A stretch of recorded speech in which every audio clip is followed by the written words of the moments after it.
Hello plus two बच्चों। Last lecture में मैंने आपके साथ मैग्नेटिक इफेक्ट ऑफ करंट शुरू किया और मैग्नेटिक इफेक्ट ऑफ करंट में मैंने आपके साथ बायोट सावर्ट्स लॉ डिस्कस किया। क्या बतलाया मैंने Biot Savart's law? It give the direction and magnitude the magnetic field intensity due to a current carrying conductor. कि when current I is flowing in a conductor due to a small element dl, magnetic field produced due to it at any point A is directly proportional to the current flowing through it, directly proportional to the length of the element, directly proportional to the sine of the angle between the position vector and this current element, and inversely proportional to the square of the distance of that point from the current element। और dB क्या आ गया था? KIDL sin theta by R square. और dB vector क्या आ गया था? KIDL vector cross R vector divided by modulus of R vector cube. Total magnetic field intensity निकालनी है तो हम क्या करेंगे, इसे इंटेग्रेट कर देंगे। इंटेग्रेट करके हमारे पास टोटल मैग्नेटिक फील्ड इंटेंसिटी आ जाएगी। मैंने बतलाया आपको कि there are some few points which are having similarities and dissimilarities between the electric field due to a charge and magnetic field due to this current element.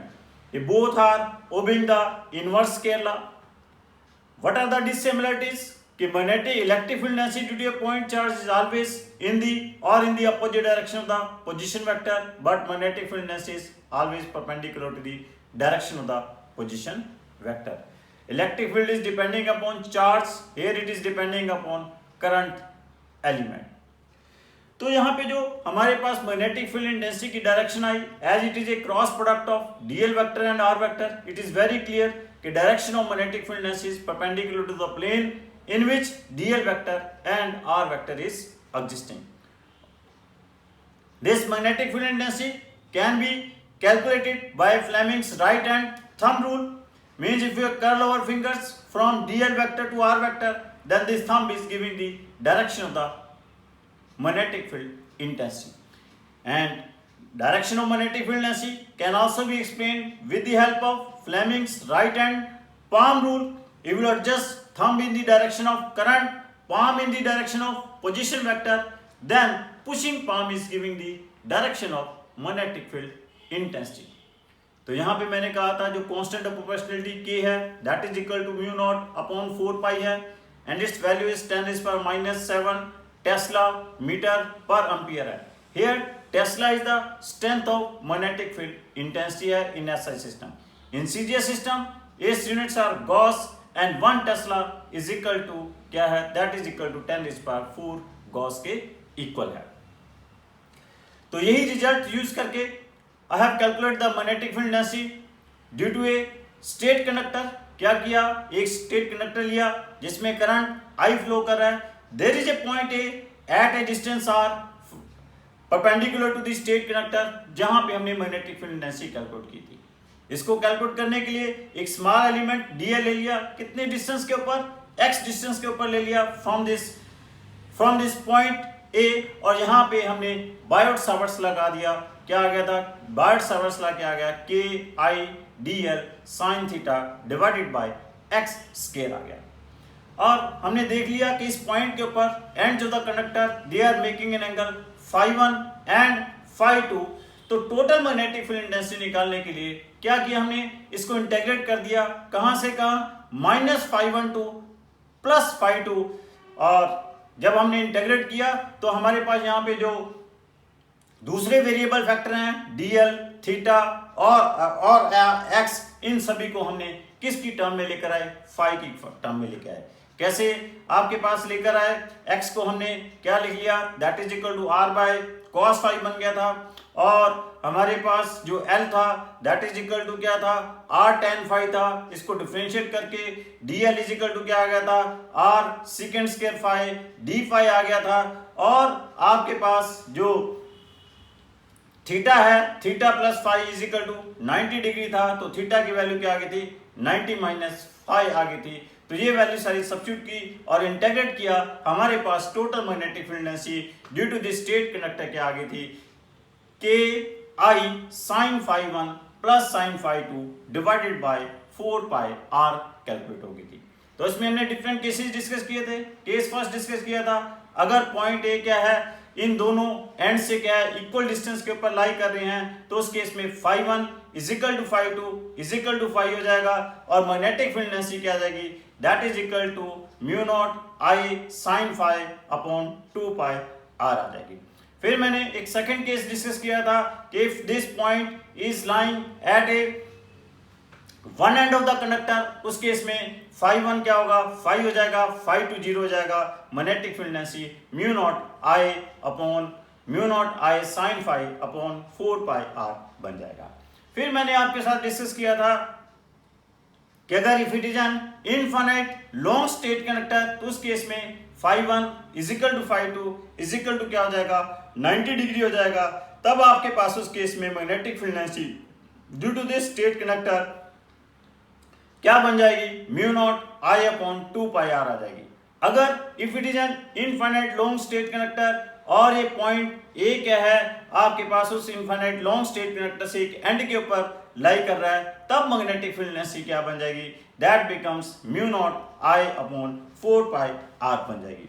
अगर आपके पास यही state conductor क्या है, अगर इसकी फाइनाइट लेंथ है, आपके पास L है, आपके पास एल फाइनाइट लेंथ है और पॉइंट ए जो है that is lying at a distance of R from the one end of this straight conductor, इसके कारण आपने मैग्नेटिक फील्ड एनर्जी निकालनी है। It can also be calculated. देखिए आपके पास जो रिजल्ट आया है, what is the result, B is equal to mu naught I sine phi upon 4 pi R. आप इसको क्या कर सकते हो कि आपके यहाँ पे साइन फाई की जो वैल्यू है, this angle is phi, sine phi की value in terms of R and L लिख सकते हो।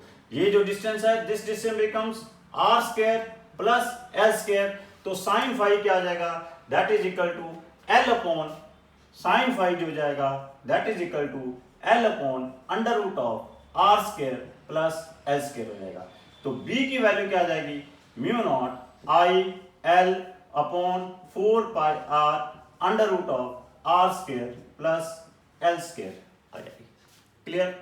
तो इस तरह से this is very very important formula, B is equal to mu naught I sine phi 1 plus sine phi 2 divided by 4 pi R. सारी जितनी भी प्रॉब्लम्स हैं हम इसी फॉर्मूले के साथ, कोई भी किसी तरह की भी प्रॉब्लम आती है we can solve with it.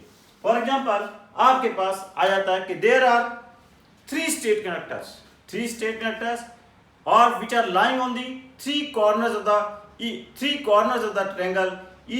each state conductor की जो लेंथ है दैट इज गिवन L और सब में करंट I फ्लो कर रहा है इन क्लॉकवाइज डायरेक्शन और एंटी क्लॉकवाइज डायरेक्शन। कहता है what is the magnetic field energy at the centroid of the triangle. Centroid of the triangle के ऊपर मैग्नेटिक फील्ड इंटेंसिटी क्या होगी। द क्वेश्चन इज, ऐसे ही आपके पास 3 स्टेट कंडक्टर हैं, one is this, another is this, they are forming an equilateral triangle बना रहे हैं। ऐसे आपके पास 3 स्टेट कंडक्टर हैं और आपके पास इनमें करंट कितना फ्लो कर रहा है, I करंट फ्लो कर रहा है। This I current is flowing in this straight conductor. Clear. तो वी हैव टू कैलकुलेट क्या करना है, हमने कैलकुलेट करनी है magnetic field energy at the centroid of the triangle और length of each straight conductor कितनी दी हुई है, L दी हुई है। तो now we can solve this problem with the help of Biot Savart's law. वही आपके पास फार्मूला बायोट-सावर्ट्स लॉ में जो हमने ड्राइव किया था ड्यू टू स्टेट कंडक्टर के कारण magnetic field energy mu naught I sine phi upon 2 pi R, वो फार्मूला हम यूज कर सकते हैं। देखिए कैसे। अब पहले तो हम चेक करें कि कहीं पे मैग्नेटिक फील्ड एनर्जी जीरो तो नहीं है। What are the direction of magnetic field energy, हर के कारण इस पॉइंट सी के ऊपर इन तीनों स्टेट कंडक्टर के कारण मैग्नेटिक फील्ड एनर्जी की डायरेक्शन क्या है। उसके लिए मैंने क्या आंसर रूल बताया था, Fleming's right hand palm rule. Fleming's right hand palm rule use करके हम कैलकुलेट कर सकते हैं। इसके कारण मैग्नेटिक फील्ड एनर्जी क्या आ जाएगी, perpendicular to the plane outward, इसके कारण भी क्या होगी perpendicular to the plane outward, और इसके कारण भी क्या होगी perpendicular to the plane outward. तीनों के कारण जो मैग्नेटिक फील्ड इनर्जी आ रही है वो किधर आ रही है perpendicular to the plane of the board outward आ रही है, और तीनों के कारण आर भी सेम है और आपके पास क्या है एल भी सेम है। तीनों के कारण मैग्नेटिक फील्ड इनर्जी की स्ट्रेंथ भी सेम होगी, डायरेक्शन भी सेम होगी। तो मीन्स हम क्या करें, किसी एक के कारण कैलकुलेट कर लें, उसको 3 से मल्टीप्लाई कर लें, तो आपके पास total magnetic field intensity calculate हो जाएगी। Suppose this is A B rod, this is B C rod, this is C A rod, किसी एक के कारण हम मैग्नेटिक फील्ड इंटेंसिटी कैलकुलेट कर लेते हैं, ए बी के कारण कैलकुलेट कर लेते हैं। तो हमारे पास बेसिक फार्मूला क्या है, बेसिक फार्मूला है B is equal to mu naught I sine phi upon 2 पाया। अब हमारे पास दो चीजें चाहिए, एक तो हमें किसकी वैल्यू चाहिए फाई की वैल्यू चाहिए, और दूसरी हमें क्या चाहिए r की वैल्यू चाहिए। अब यहां से डायग्राम में देखें, हमारे पास r क्या है, ये है, दिस इज r, ये r है, और फाई क्या है आपके पास, this is phi. Phi it is very clear, आपके पास यहाँ पे जो फाई की इक्विलेटरल ट्रायंगल है, तो आपके पास ये टोटल एंगल कितना है 120 डिग्री है, तो ये फाई की वैल्यू कितनी आ जाएगी 60 डिग्री आ जाएगी। क्लियर। अब रही बात ये r की वैल्यू, ये डिस्टेंस कितना है आपके पास l/2 है, यहां से हम क्या लिख दें कि आपके पास we can write l/2r, l/2r that is equal to क्या आ जाएगा tan 60 डिग्री आ जाएगा। Clear. l/2r that is equal to tan 60 degree, तो r की वैल्यू क्या आ जाएगी l/2 tan 60 डिग्री आ जाएगी। क्लियर। tan 60 डिग्री कितना होता है √3 होता है, तो r की वैल्यू कितनी आएगी l/2 √3 आएगी। क्लियर। r कैलकुलेट हो गया। अब हमारे पास हमने फाई हमारे पास 60 डिग्री है, r की वैल्यू l/2 √3 है, ये हम सारी वैल्यू सब्स्टिट्यूट कर देते हैं, तो आपके पास b की वैल्यू कैलकुलेट हो जाएगी। b ड्यू टू किसके कारण आ जाएगा, that is due to wire A B के कारण आ जाएगा, तो b due to A B क्या आ जाएगा, that is mu naught I sine 60 degree divided by 2 pi l/2 √3।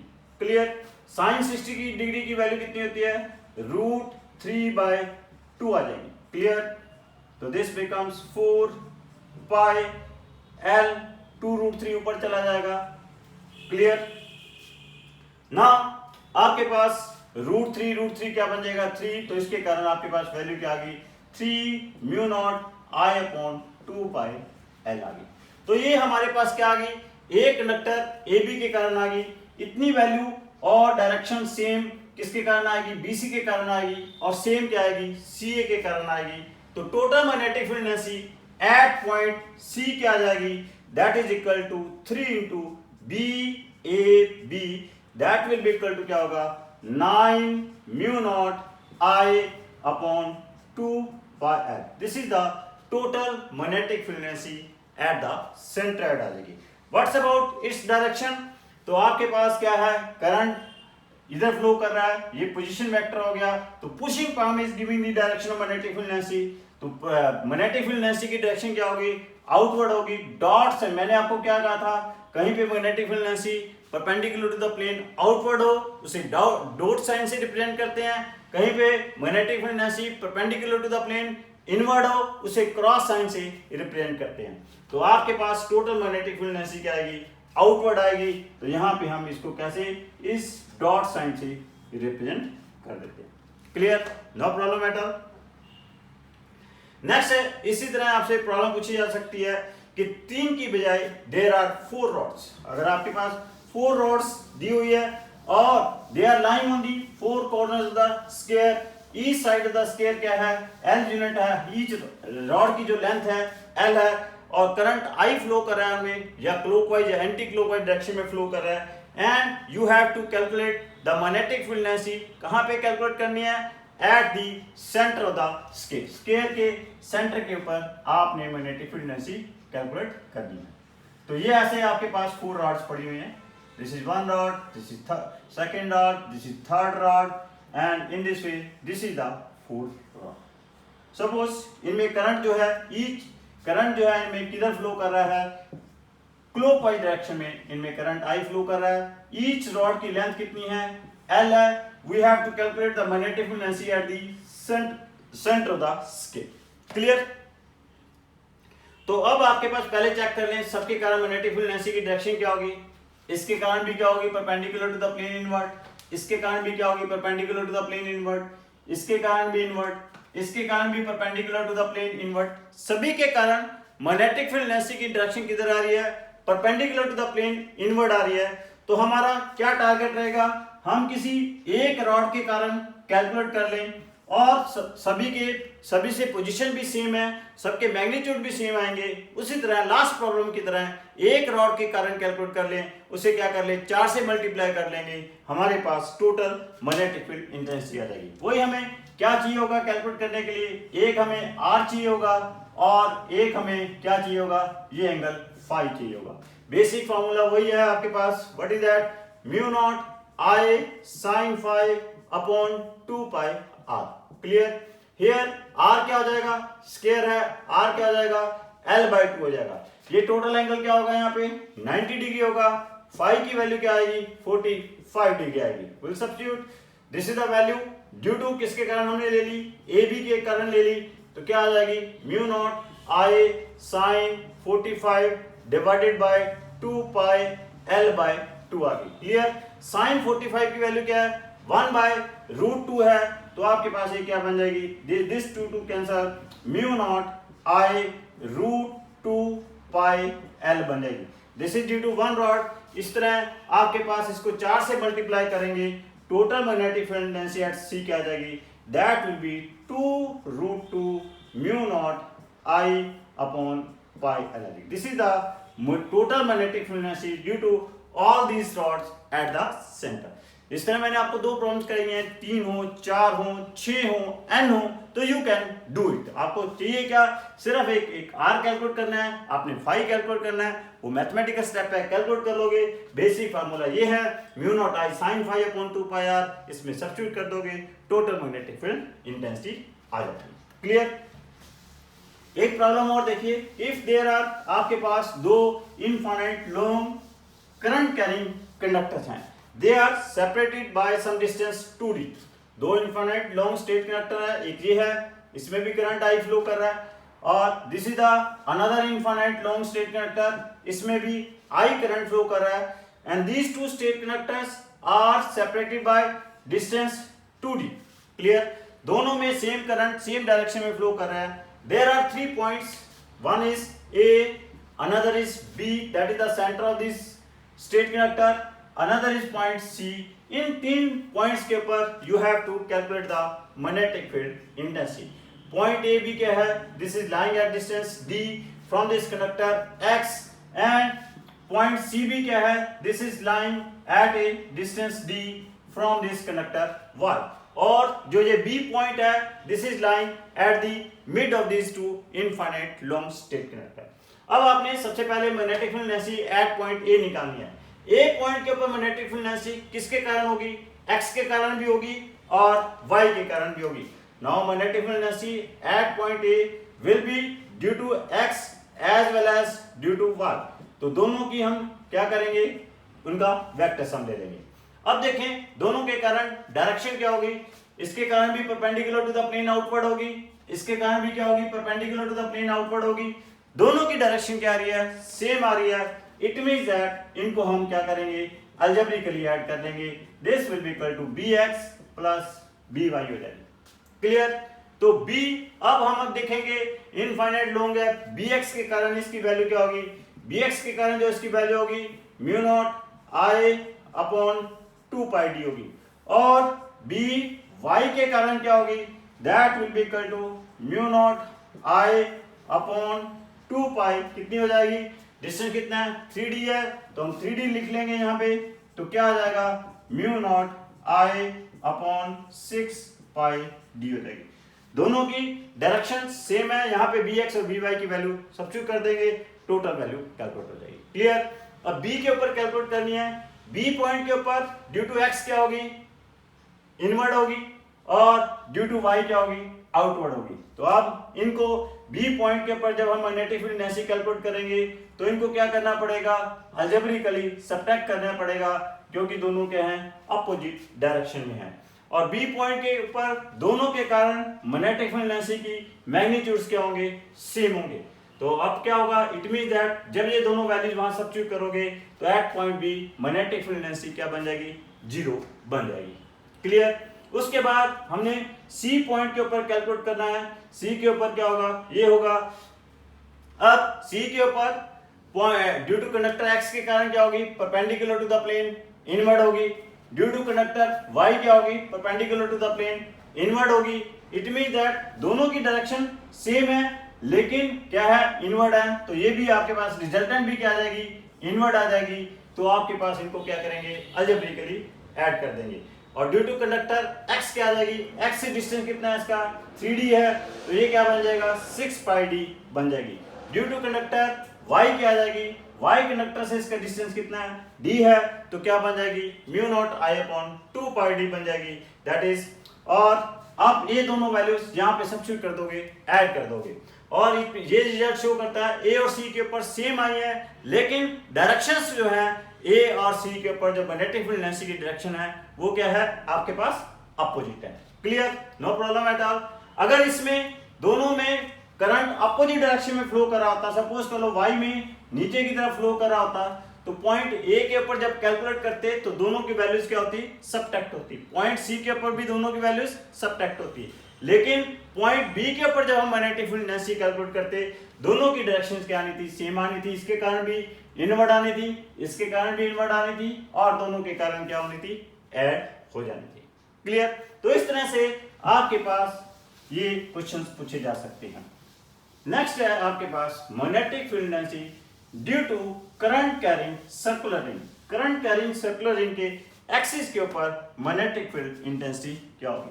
Suppose कर लो ये आपके पास एक करंट कैरिंग सर्कुलर रिंग है जो कि एक्स वाई प्लेन में पड़ी हुई है, और इसमें ये क्लॉकवाइज डायरेक्शन में करंट फ्लो कर रहा है।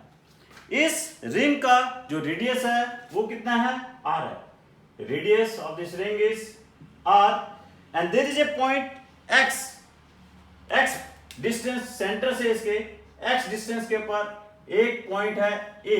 This is a point a जहां पे हमने मैग्नेटिक फील्ड इंटेंसिटी कैलकुलेट करनी। This is a point a at a distance x from the center of the ring where we want to calculate the magnetic field intensity। इसको calculate करने के लिए what we'll do, हम यहाँ पे हमने magnetic field intensity calculate कर दिया है। इसको कैलकुलेट करने के लिए we'll consider two small element dl on the ring। एक ये dl एलिमेंट ले लेते हैं सिमेट्रिकली, एक ये स्मॉल एलिमेंट dl ले लेते हैं। इस ये dl एलिमेंट का इस पॉइंट के ऊपर, इस पॉइंट का ये जो डिस्टेंस आएगा ये कितना आ जाएगा, √r² प्लस x² आ जाएगा, और इसका भी क्या आएगा, सेम आएगा, that is √r² plus x² आएगा। अब इस पॉइंट के ऊपर जो मैग्नेटिक फील्ड इंटेंसिटी आनी है due to this small element dl, that will be this direction. वो डायरेक्शन क्या होगी, ये होगी, that will be perpendicular to this r² plus x² होगी, और यहाँ पे इसके कारण भी क्या होगी, perpendicular to √r² plus x² होगी, ये dB वेक्टर आ जाएगी। अगर आपके पास क्या है, ये एंगल थीटा है, ये भी क्या होगा, थीटा होगा, क्योंकि हम सिमेट्रिकली दो पॉइंट्स ये ले रहे हैं। अगर ये थीटा है तो अंडरस्टूड है आपके पास ये एंगल कितना होगा, 90 माइनस थीटा होगा, तो अंडरस्टूड है कि आपके पास ये एंगल कितना होगा, थीटा होगा। क्लियर। अब in this case dB is having two components, one is dB cos theta और दूसरा क्या आ जाएगा, that will be dB sin theta. Similarly ये एंगल भी क्या होगा, आपके पास थीटा होगा, तो this dB is also having two components, one is dB cos theta, another क्या होगा, that will be dB sin theta होगा। Clear.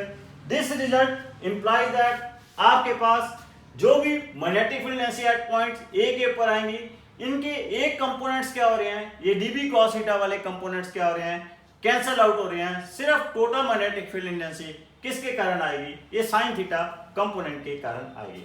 So in this way total magnetic field intensity at point A क्या होगी, integration of dB sin theta होगी। Clear. What's about dB?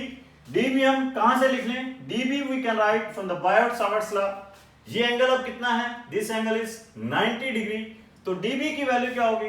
That will be mu naught I D L sine 90 divided by distance square. Distance कितना है? Under root of R square plus X square. ये क्या हो जाएगा? R square plus X square. Clear. Sine 90 की value क्या होगी? 1 हो जाएगी। तो आपके पास ये डीबी क्या बन जाएगा? That is mu naught I D L upon R square plus X square. Clear. What's about here sine theta? Sine theta की वैल्यू क्या होनी है? Here sine theta is that is R upon under root of R square plus X square. ये सारी values ऊपर substitute कर देते हैं इस इक्वेशन नंबर 1 में। तो आपके पास टोटल मैग्नेटिक फील्ड डेंसिटी आ जाएगी। वो क्या आ जाएगी? B is equal to integration of mu naught I D L upon R square plus X square into R upon under root of R square plus X square. So यहाँ पे mu naught I R divide by R square plus X square is power 3/2 बाहर आ जाएगा। Integration of D L, integration of यहाँ पे sorry ये यहाँ पे 4 पाई भी है this is 4 pi. Clear. Integration of dl क्या आ जाएगा? दैट इज 2 पाई r आ जाएगा। Integration of dl is 2 pi r। तो ये अगर सॉल्व करोगे this becomes mu naught I R square divide by twice of R square plus X square is power 3/2 आ जाएगा। So this is the magnetic field density at point A due to a current carrying circular ring on its axis. Axis के ऊपर ये magnetic field intensity आ गई। अगर यही magnetic field density हमने कहाँ पे कैलकुलेट करनी है? इसके सेंटर के ऊपर कैलकुलेट करनी है। तो सेंटर पे कैलकुलेट करने के लिए हमें क्या करना पड़ेगा? हमें x की वैल्यू क्या करनी पड़ेगी? सेंटर के लिए x की वैल्यू 0 सब्स्टिट्यूट कर देंगे तो यही मैग्नेटिक फील्ड डेंसिटी क्या आ जाएगी? सेंटर के ऊपर आ जाएगी। कितनी आ जाएगी सेंटर के ऊपर? That is mu naught I R square divide by twice of R cube. तो सेंटर के ऊपर जो मैग्नेटिक फील्ड डेंसिटी कैलकुलेट हो जानी है that is mu naught I upon 2 R होनी है। This is the magnetic field intensity due to a current carrying circular ring at its centre that is mu naught I upon 2 R आ गई। So this is, तो यहां पे भी हम centre के ऊपर अगर आपने डायरेक्ट कैलकुलेट करनी है बायोट-सावर्ट्स लॉ से भी कैलकुलेट कर सकते हो और आप किससे कैलकुलेट कर सकते हो? You can calculate by using the formula of जो इसके एक्सिस वाला फॉर्मूला है उसके सेंटर के ऊपर कैलकुलेट करके वो भी कैलकुलेट करते हो। इस तरह से आपके पास अगर एक सिंपल आर्क है, एक आर्क है, उस आर्क जो है आर्क में करंट आई फ्लो कर रहा है तो इसके सेंटर के ऊपर आपने आर्क के सेंटर के ऊपर आपने मैग्नेटिक फील्ड इंटेंसिटी कैलकुलेट करनी है। तो ये आर्क जो है कितना एंगल बना रही है? Suppose it is making an angle phi at point C.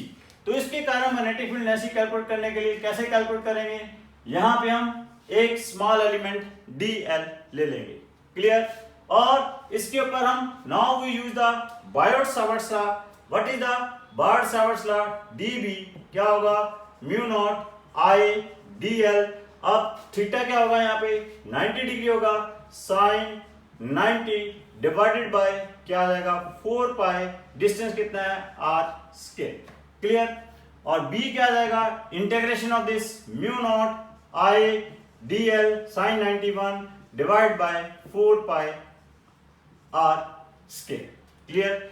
dl को हम क्या लिख सकते हैं? We can write dl can here written as r d theta mu naught I r d theta divide by 4 pi r square. Clear.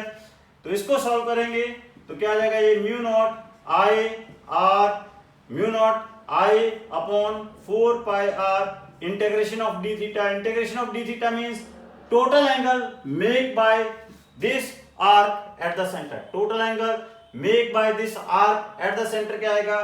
Theta आएगा। तो this becomes mu naught I theta upon 4 pi. ये magnetic field density आ जाएगी कहां पे? At the centre of the arc. Clear? इस तरह से अगर ये पूरा सर्कल है, थीटा की वैल्यू क्या हो जाएगी, 2 पाई हो जाएगी। मैग्नेटिक फील्ड एनर्जी क्या बन जाएगी, mu naught I upon 2r, जो कि हमने कैलकुलेट कर ली। अगर ये सेमी सर्कल है, थीटा की वैल्यू क्या हो जाएगी, पाई हो जाएगी। तो आपके पास मैग्नेटिक फील्ड एनर्जी क्या बन जाएगी, eight the centre of semi circle, that becomes mu naught I upon 4r हो जाएगी। Clear? So in this way these are the magnetic field energy due to state conductor due to the circular array। तो next lecture में हम इसको continue करेंगे। बच्चों, जैसे पता है कि ये मेरी सारी की सारी क्लासेस इस राष्ट्र को समर्पित है, इस राष्ट्र के कोरोना वॉरियर्स को समर्पित है, इस राष्ट्र के पीएम केयर फंड को समर्पित है। तो बच्चों, आपने इस महामारी से बचकर रहना है, आपने सुरक्षित रहना है, स्वस्थ रहना है, जागरूक रहना है और जागृत रहना है। जिस तरह से आपको छोटी छोटी सी इंस्ट्रक्शन मिल रही हैं कि आपने कैसे कोरोना से बच के रहना है, घर से बाहर जाना है, मास्क लगा के जाना है, जब भी घर में आते हो अच्छी तरह अपने हैंड वॉश करने हैं। तो ये छोटी छोटी सी चीज़ें आप अडॉप्ट करते हो, बार बार अपने हैंड्स को जल्दी से आपने अपने नोज के साथ या ईयर के साथ या माउथ के साथ आपने टच नहीं करना है। तो ये छोटी छोटी सी इंस्ट्रक्शंस आप फॉलो करोगे और कभी भी किसी के साथ जो डिस्टेंस है खड़े होते हो आप, तो आपने कम से कम 2 गज का डिस्टेंस बना के रखना है। तो ये छोटी छोटी सी चीज़ें आप अडॉप्ट करोगे तो इस समय जो ये महामारी कोरोना जो चला हुआ है, कोरोना वायरस चला हुआ है, आप आराम से इस कोरोना वायरस से बच जाओगे।